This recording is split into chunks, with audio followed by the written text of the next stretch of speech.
Ethan Ogletree, Christos Anson, and Reagan Potterfield showed up Friday ready for their 7-hour shift at Pocahontas State Pool. It was really hot, but I just thought it was another hot day. But it wasn't.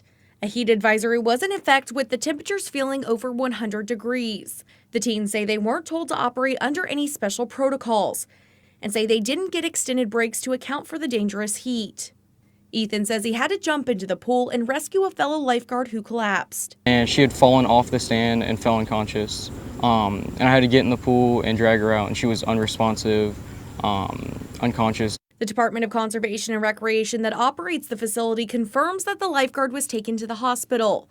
No update has been provided on her condition from DCR. It was a lot. It was stressful in the moment for sure, especially with everyone running around. Ethan says he returned to his post once the pool reopened, but then began experiencing symptoms himself. Headache, couldn't really think straight, just didn't know what was going on. Shortly after, he says he passed out on the lifeguard stand. Looking at the pool, and I just woke up and everyone was around me yelling, and I was carried off stand and carried in the guard room. I was super confused.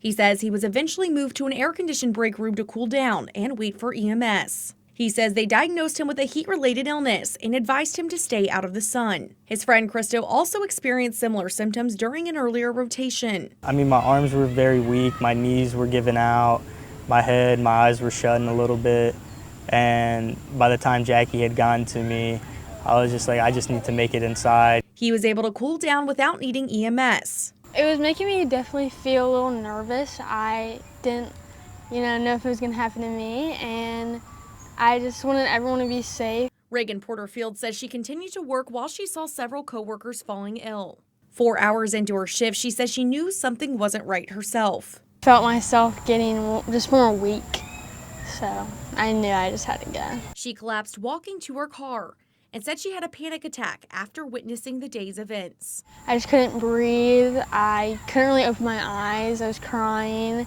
Everything was just hitting me at once, and then also the heat, so I felt like I was fainting. I couldn't really hold myself up. She was transported to the hospital where she says doctors treated her for dehydration and heat exhaustion. Several of the teens say their breaks that day were cut from 30 minutes to 15. They had access to AC and water bottles and say some stations had umbrellas, but not all. You can tilt the umbrella forward to keep the sun from coming into your vision, but besides that, your whole entire body is exposed to the sun. DCR officials tell CBS 6 they had safety measures in place that day to include 45-minute rotations followed by 30-minute breaks, access to umbrellas, air conditioning and rest areas, hydration training, and the option for lifeguards to cool off in the pool. They say the pool closed briefly twice Friday during 2 of the incidents, but remained open the rest of the day. Swim Metro, the pool's private staffing company, says pool closure decisions are made jointly by the park ranger and the on-site Swim Metro manager. They added that no other heat-related incidents were reported at the other facilities that they operate that day. In a statement, they wrote, "Our lifeguards are our greatest asset, and their safety is and has been and will always be a top priority." In Chesterfield, Maggie Marshall, CBS 6 News.